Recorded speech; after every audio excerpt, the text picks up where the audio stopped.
Sir, Channi के बाद पंजाब कांग्रेस के जो प्रेसिडेंट हैं राजा, उन्होंने बोला कि पुलवामा, पुंछ का तो मुझे पता नहीं, लेकिन पुलवामा की स्टोरी अभी तक मिस्ट्री बनी हुई है और बीजेपी इलेक्शंस में कुछ भी करवा सकती है। अब तो साफ हो चुका है और लोग पूछ रहे हैं कि कांग्रेस का पाकिस्तानी आतंकवाद के साथ ये रिश्ता क्या कहलाता है, क्योंकि ये सहयोग नहीं, ये सोचा समझा प्रयोग बन चुका है। पहले वोट जिहाद की बात हुई, उसके बाद तुरंत पाकिस्तान का समर्थन कांग्रेस पार्टी को आया और तब से एक के बाद एक कांग्रेस के वरिष्ठतम नेता पाकिस्तान को आतंकवाद पर क्लीन चिट देने की होड़ में लगे हुए हैं।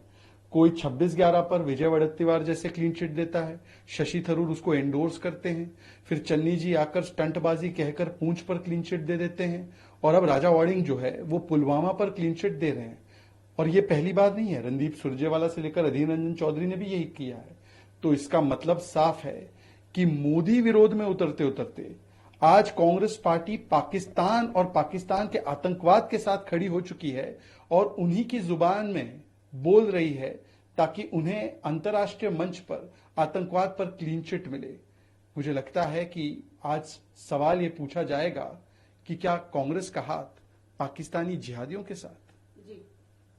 Made in a controversial statement on Pulwama, he said, "I don't know about Poonch, but Pulwama is still a mystery.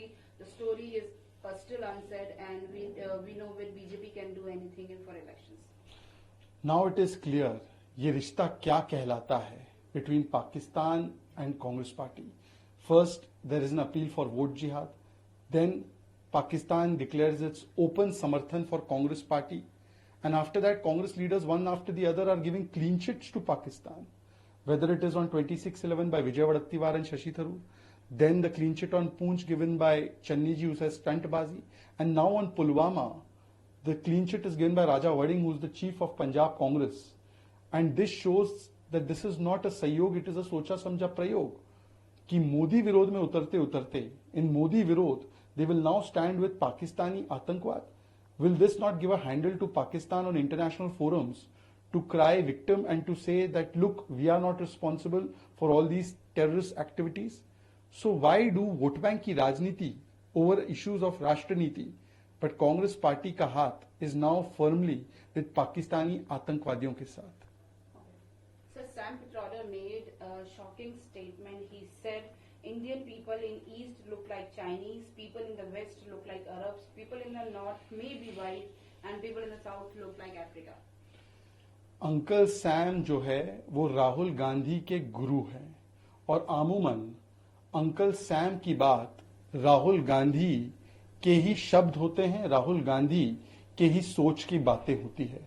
तो आज जो राहुल गांधी के गुरु अंकल सैम ने बोला है वो दरअसल कांग्रेस की तथाकथित मोहब्बत की दुकान में किस प्रकार का सामान है उसका परिचय देता है।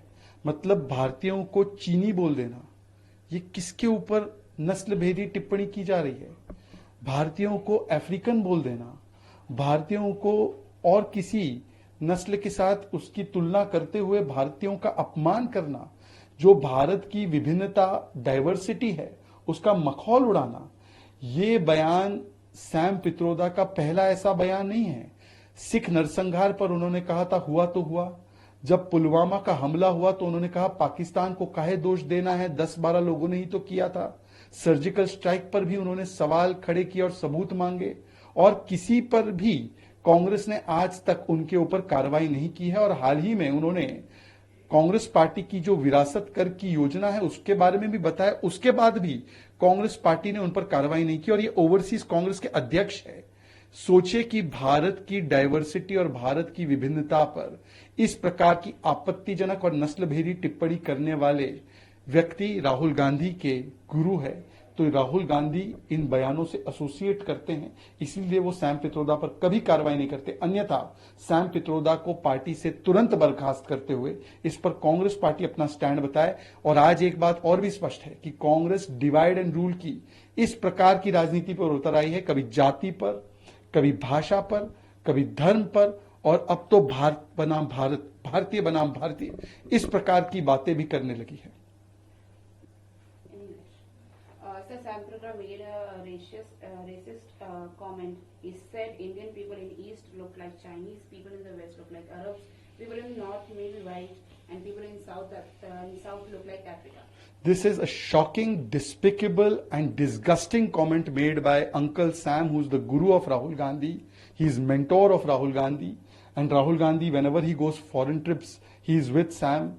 So it is the words and the spirit and the Shabdavali and the Soch of Rahul Gandhi. Because these days we have seen Rahul Gandhi is also playing the politics of divide and rule to such an extent that first they divided on caste lines, language lines, religion lines, and now they are dividing Indian versus Indian.